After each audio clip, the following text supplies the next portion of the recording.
طرح سے نزول ملائکہ کی کیفیت تھی، نور نکل رہا تھا قرآن کریم کا۔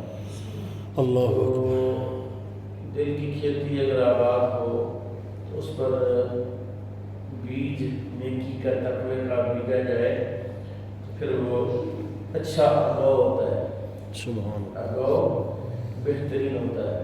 اور دل میں دل کی کھیتی ہے وہ اگر آباد ہو گئی پھر دنیا نہیں رہنی، پوری دنیا اس کے لیے دین بن جانی ہے، آقا کی سنت بن جانی ہے۔ تو ابھی میں آپ کی خدمت میں چند آیات پڑھوں گا اور اس میں بھی آپ نے توجہ فرمایا اپنے دل کی طرف کہ آپ کے دل کی کیفیت کیا ہے۔ یا یوں سمجھ لیں کچھ دیر کے لیے اپنا دل مجھے عطا فرمائے تاکہ میں اس پر قرآن کی چند آیات لکھوں، اور وہ آیات بینات جب لکھی جائیں گی تو پھر دل آباد ہو جائے۔ سورہ کی نشاط فرمائے توبہ،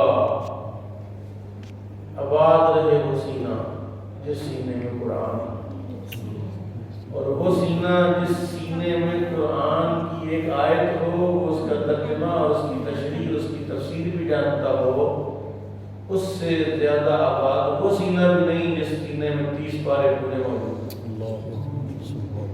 اس سینے کا تو کوئی مقابلہ نہیں کر سکتا۔ تو اب اندازہ کریں یہ سعادت حضور پاک نے، یہ سعادت تکے شاہی سے نہیں حاصل ہو سکتی، یہ اللہ کے فضل سے حاصل ہوتی ہے۔ جی جب کھیلنے کے دن تھے، موج مستیاں کرنے کے دن تھے، تو استادوں کے ڈنڈے کے سائے میں ہم جو ہے وہ پڑھ رہے ہوتے تھے، جیسے بارش ہوئی ہے نا، بھی آج بارش ہوئی ہے، بندے کا بعض بچے کھیل رہے ہیں، بارش میں نہا رہے ہیں، تو ہمیں 8 سال تو بارش میں نہانے کا کوئی تصور ہی نہیں تھا، بس ڈنڈا تھا اور ہم تھے اور درسی کتابیں تھیں۔ تو یہ سعادت حضور بازو سے حاصل نہیں ہوتی، قسمت والی نصیب ہوتی ہے۔ درود شریف پڑھیں گے۔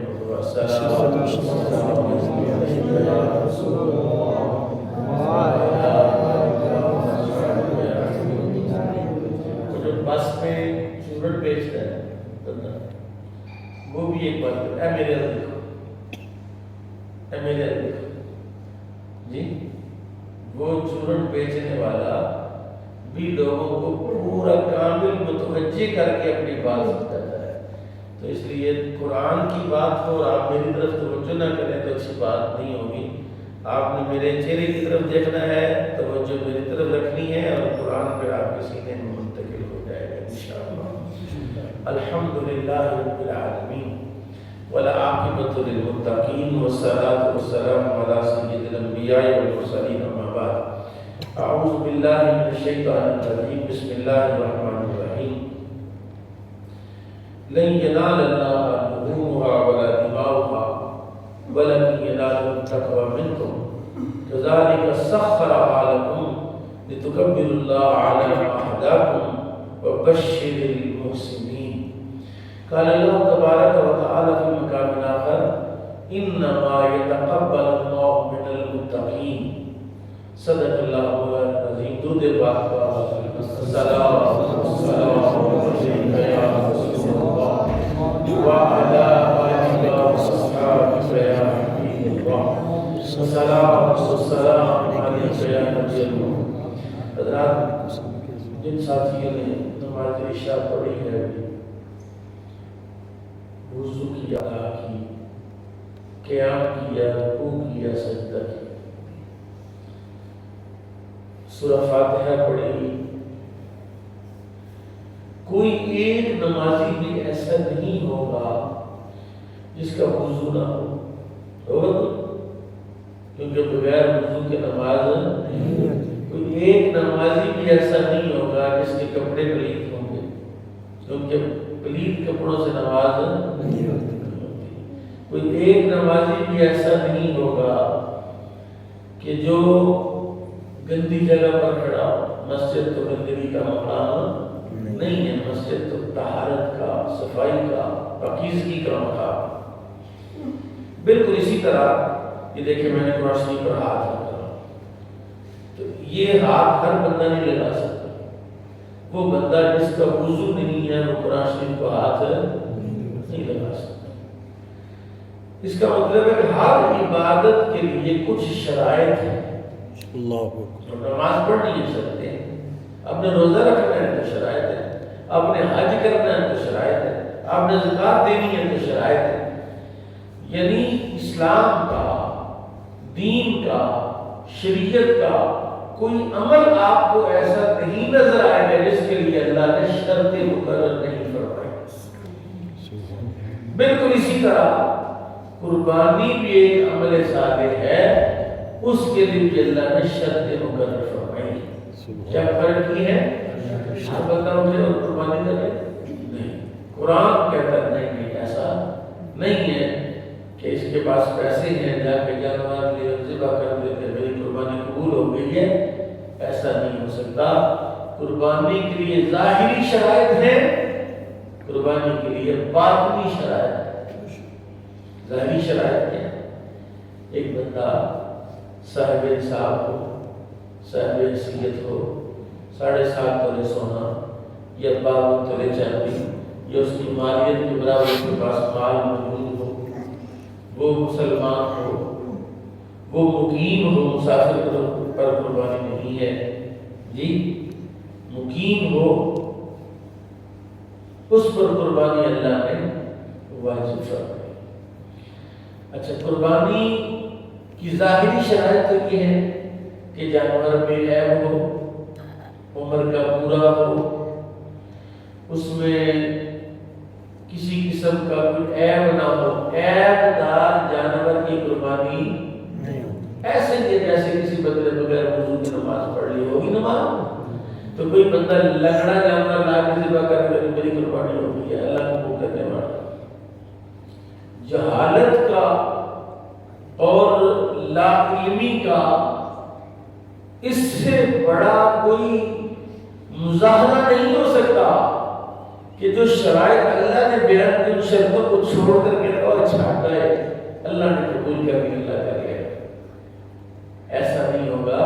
اللہ نے اس کے لیے 30 پارے نازل فرمائے، 114 سورتیں نازل کی۔ اللہ نے اس کے لیے نبی بھیجے، اللہ نے اس کے لیے ان قرآن کی آیات کو سمجھنے والے علماء بھیجے ہیں، اور جنہوں نے یہ باتیں سمجھائی ہیں۔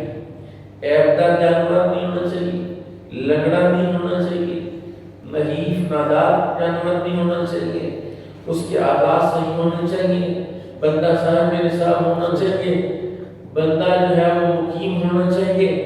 یہ چیزیں ہوں گی تو قربانی ایسے تھوڑا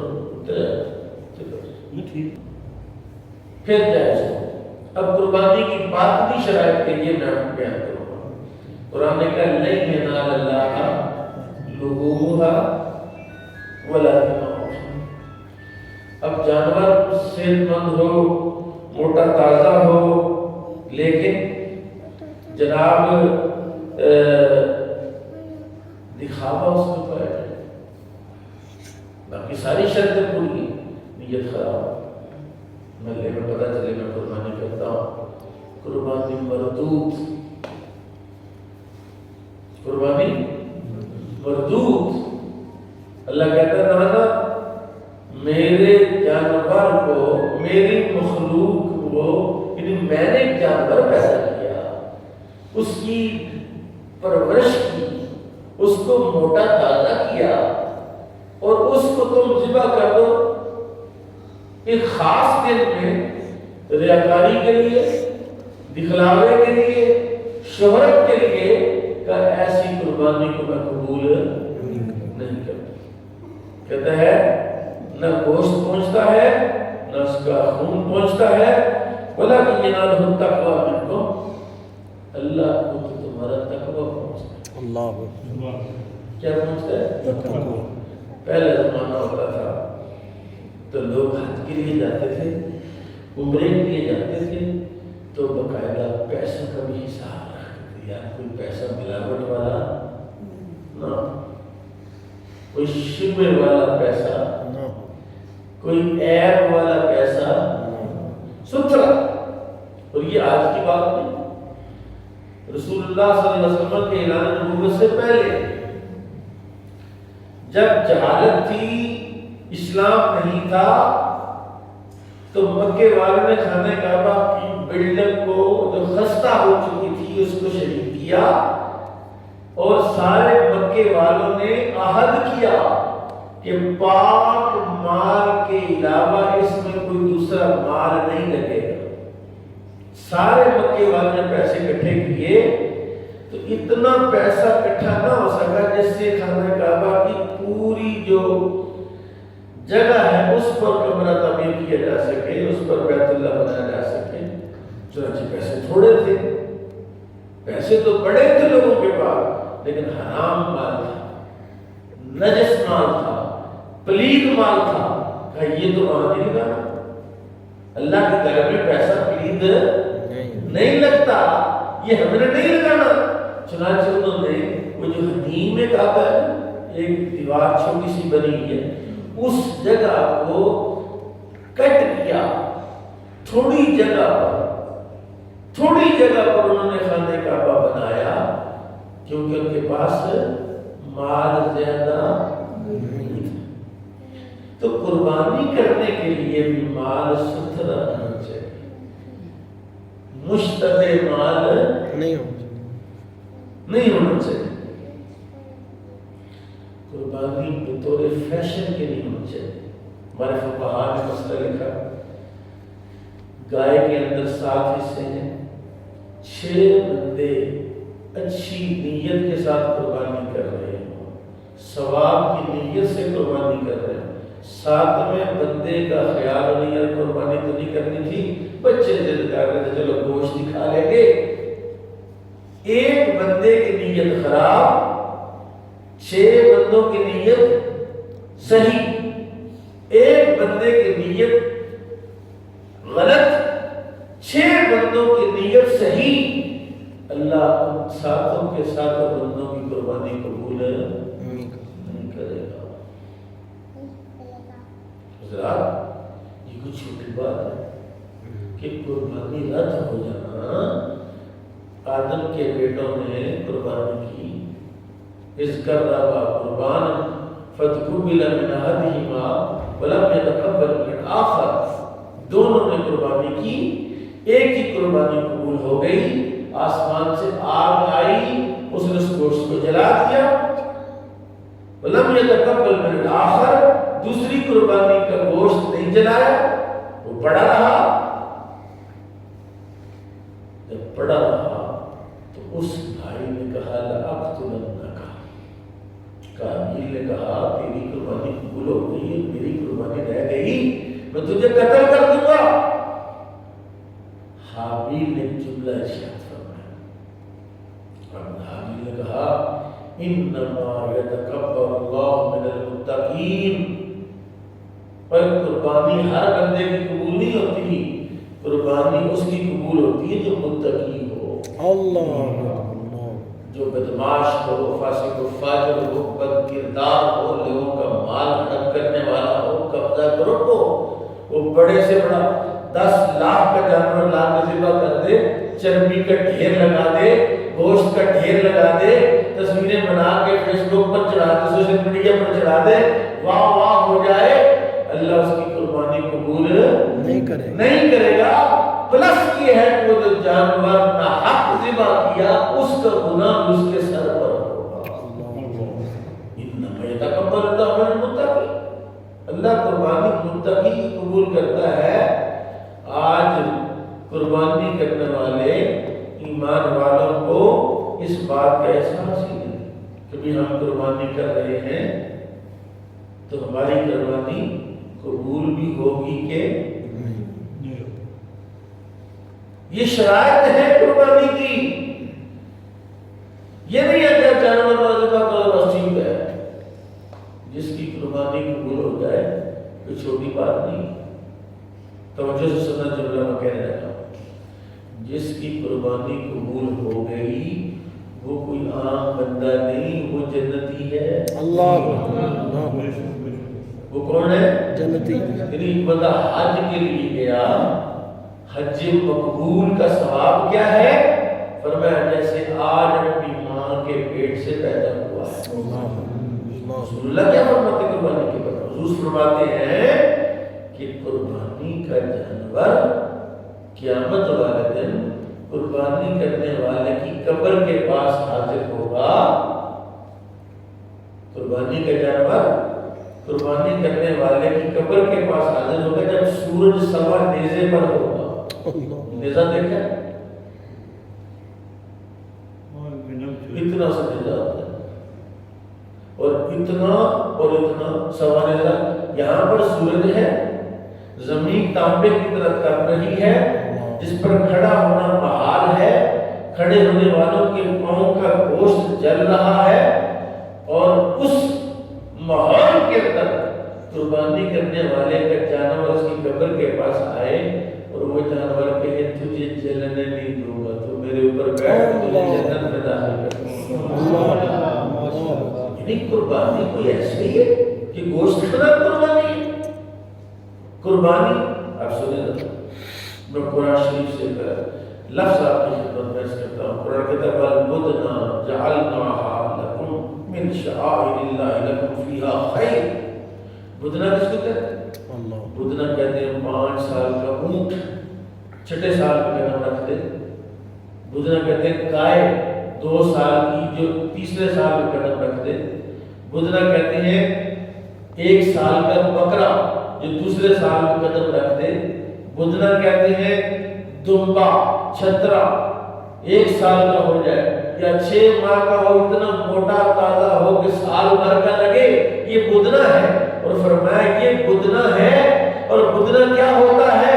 کہ بدنا اللہ کا شعار ہوتا ہے. اللہ اس گلی میں داخل کتنے پیارا رستے ہیں، لیکن جب آپ یہاں پہنچتے ہیں تو یہاں چھوٹے چھوٹے مینار نظر آتے ہیں. کیا نظر آتے ہیں؟ مینار. کس بات کی علامت ہے؟ اللہ کے گھر کی مسجد. مینار مسجد کی علامت و شعار ہے.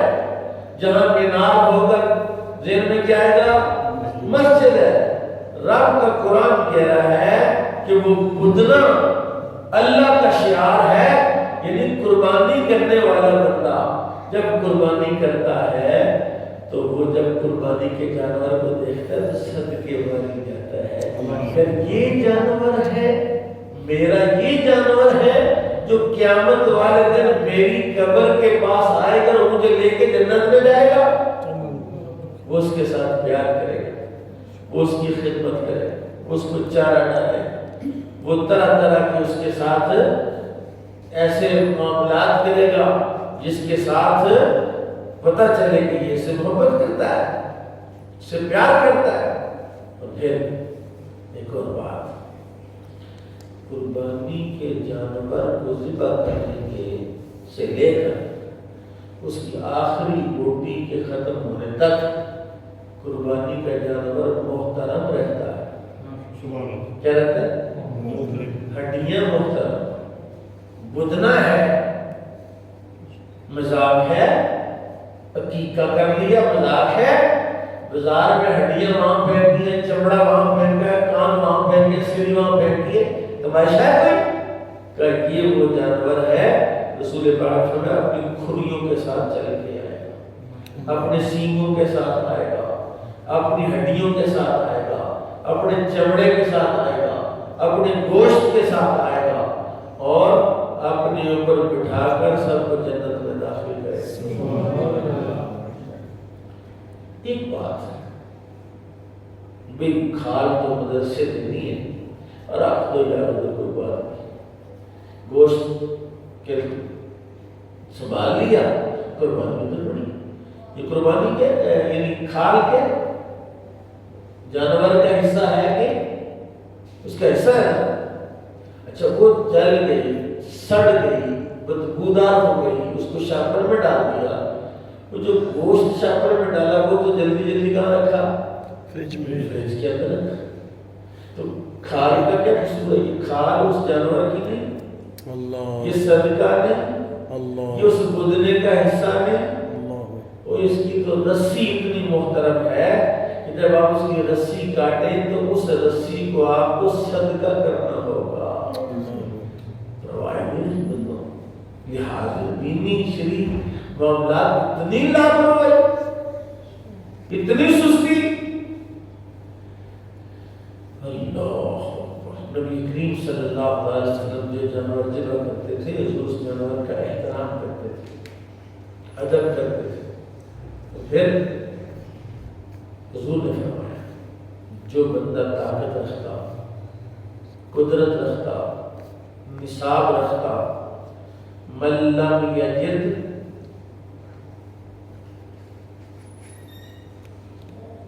من وجد سعة ولم یضحی فلا یقربن مصلانا. جو استطاعت رکھتا ہو، جو طاقت رکھتا ہو اور قربانی نہ کرے، رسول اللہ صلی اللہ علیہ وسلم ہماری عیدگاہ کے قریب نہ آئے. یہ کوئی چھوٹی بات ہوگی کہ عیدگاہ کے سے ایک مطلب عیدگاہ سے اگر تو نہیں آنا تو بھئی میرا کیا قصور ہے؟ تیرا قصور یہ ہے کہ اللہ نے تمہیں طاقت دی ہے، دولت دی ہے، مال دیا ہے، اس کو تو اللہ کی راہ میں خرچ کرنا تھا. اچھا ایک دیکھیے، ایک بندے نے نماز مغرب نہیں پڑھی تو نماز کا ٹائم ختم ہو گیا، نماز معاف ہو جائے گی؟ کیا کرنا پڑے گا؟ قضا. کیا کرنا پڑے گا؟ یعنی نماز مغرب نہیں پڑھی، نماز کا ٹائم ختم ہو گیا، اب نماز مغرب معاف ہوگی؟ ایک بندہ جس نے طاقت رکھتا ہو قربانی کرنے کی، قربانی نہیں کی تو کوئی بات اگلے سال کر دے گا؟ ہرگز نہیں. اسے قربانی کے ایام گزرنے کے بعد قربانی کے جانور کا کے برابر مال جو ہے اللہ کی راہ میں صدقہ کرنا واجب ہوگا.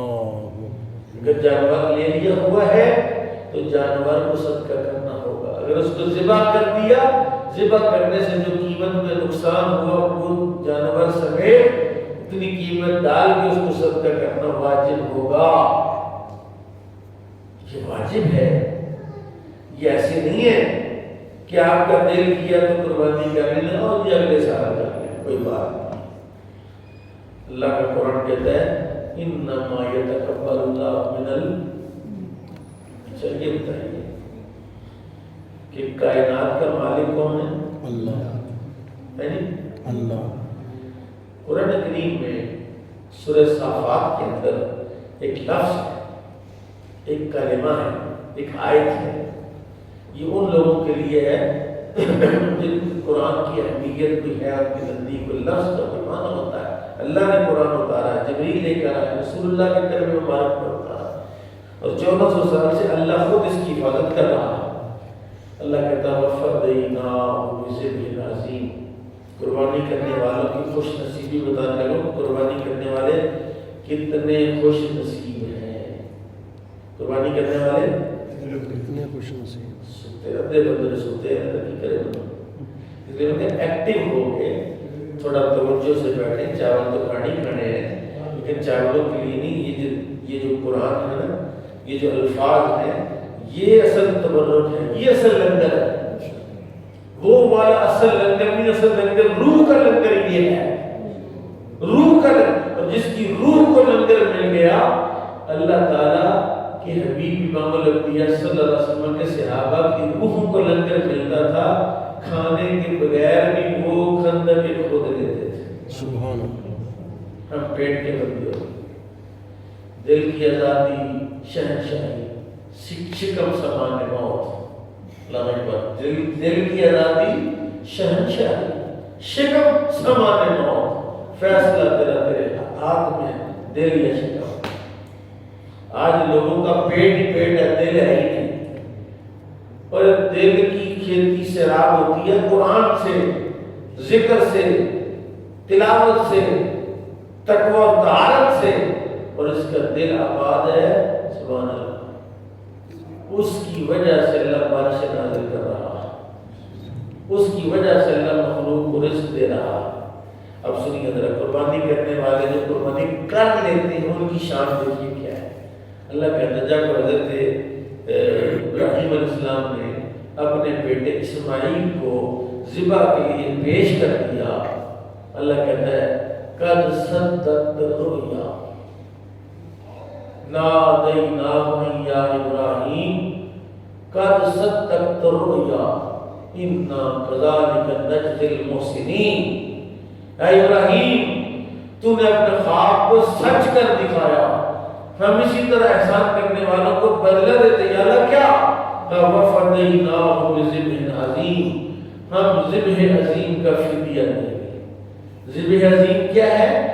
مفسرین کہتے ہیں ذبح عظیم یاد ہے وہ مینڈا ہے جو جنت سے آیا تھا، تو یا قیامت تک جتنے جانور ذبح ہوں گے یہ سارے ذبح عظیم ہیں، اور رب کہہ رہا ہے یہ لوگ ذبح نہیں کر رہے، میں ذبح کر رہا، ہم نے فدیہ دیا ہے۔ گویا جو بندہ قربانی اپنے مال سے کرتا ہے، نیت جی کو شرائط کے ساتھ دل سے قربانی کرے، اس کا عمل اس کا نہیں، یہ رب کا عمل کر رہا ہے۔ اب دوسری طرف آئے، میرے آقا امام الانبیاء صلی اللہ علیہ وسلم ہر سال 2 جانور ذبح کرتے تھے۔ کتنے؟ 2 جانور۔ پوچھا یا رسول اللہ آپ 2 جانور کیوں ذبح کرتے ہیں؟ حضور نے فرمایا کہ 1 جانور میں اپنی طرف سے ذبح کرتا ہوں، اور 1 جانور میں اپنی اس امت کی طرف سے ذبح کرتا ہوں جو قربانی کرنے کی طاقت نہیں رکھتی۔ اب ان لوگوں کی شان دیکھیے جو امت مصطفیٰ صلی اللہ علیہ وسلم کے افراد ہیں اور قربانی کی طاقت نہیں رکھتے، ان کی خوش نصیبی دیکھیے کہ ان کے نبی نے 1400 سال پہلے ان کی طرف سے قربانی عطا فرما دی۔ اور اگر دیکھو میری قربانی میرے نبی نے ادا کر دی تو اندازہ تو کرو کہ میرا نمائندہ اور میری نمائندگی کتنی بڑی ہے، میری گواہی کتنی بڑی ہے۔ کل قیامت میں رب پوچھے گا میرے بندے تو نے قربانی نہیں کی، رسول اللہ فرمائیں گے عرض کر یا رب العالمین یہ میرے غریب امتی ہیں، ان کی طرف سے میں نے قربانی کر نہیں دی۔ سمجھانے کے لیے ایک بات عرض کروں، یہ جو قربانی مالدار لوگ کرتے ہیں یہ تو اپنی قربانی کرتے ہیں۔ اس بات کی سمجھ حضرت ابوبکر صدیق کو ہے، اس بات کی سمجھ عمر فاروق کو ہے، بڑی خاص بات ہے۔ انہوں نے ساری زندگی قربانی نہیں کی۔ ابوبکر صدیق نے ساری زندگی قربانی نہیں دی، وہ قربانی دی جو حضور نے کہا۔ کیوں؟ انہوں نے اپنا سارا جو مال آتا تھا اللہ کے راہ میں خرچ کر، یعنی صاحب نصاب ہی نہیں ہوئے، پیسہ ہی جمع نہیں ہونے دیا۔ کس لیے؟ اس لیے کہ رسول اللہ نے اپنی امت کے غریبوں کی طرف سے قربانی کر دی ہے۔ جب میں پیسے کا مالک ہی نہیں ہوں تو میری قربانی تو رسول اللہ کر رہے ہیں، اور جب رسول اللہ نے میری قربانی کر دی ہے تو میں اس جماعت میں اس گروہ میں شامل کیوں نہ ہو جاؤں جس کی قربانی امام الانبیاء فرماتے ہیں۔ سبحان اللہ سبحان اللہ سبحان اللہ۔ کیا خوش نصیب ہے غریب بھی، اور کیا بد نصیب ہے وہ امیر بھی جو طاقت کے باوجود قربانی نہیں کرتے۔ مال کس کا ہے؟ اللہ کا مال ہے، جس کو چاہے دے جس کو چاہے کسی کا پابند یہ جو اللہ چاہتا تو یا اللہ اتنا مال نہیں نہ، اس کی مرضی ہے، جس کو چاہے جتنا چاہے۔ ذالک فضل اللہ یؤتیہ من یشاء، یہ اللہ کا فضل ہے، جس کو چاہے جتنا چاہے عطا